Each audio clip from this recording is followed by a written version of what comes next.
Catching up on a little bit of home brewing here. On the right I have about 20 litres of gooseberry gin, home grown, home picked. Have a little bit of work to do to it this evening.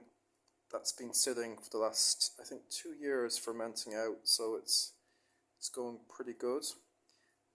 And then collectively there's about 40 litres here of a mix of slow wine and hawthorn wine.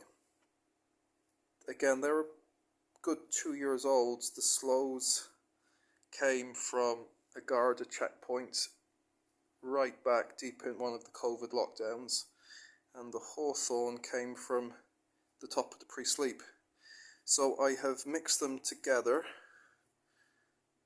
What I'm trying to do is create like a nice heavy red wine that you buy in a petrol station.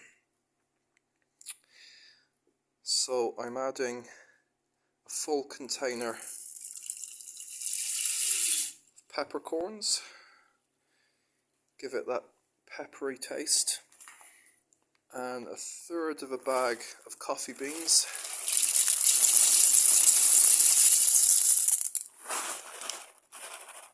Yeah, that feels like a third.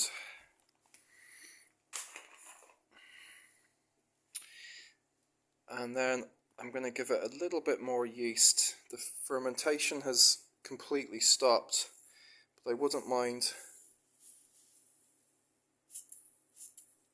a little bit more fermenting happening, if nothing else just to expel any oxygen and toxins which I may have let in having opened the lid.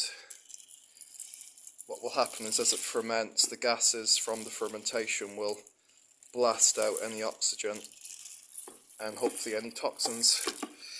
And then a bit of a stir.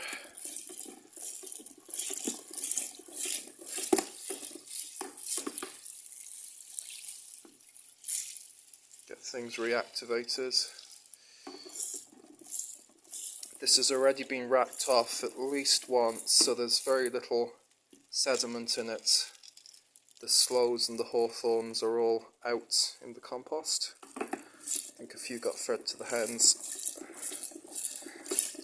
They were a little bit wobbly for 24 hours.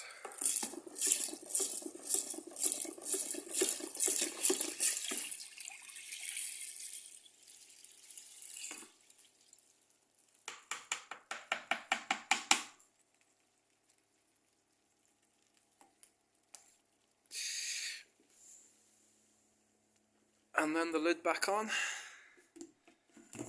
and let that sit cozy, room temperature for the next couple of weeks before it goes back out to the wetsuit shed. So I must do the same with the sister red, the same with the gooseberry, and then I also have a stout from Bob the brewer to put on. I've already added just a little amount of coffee beans and peppercorns there as well.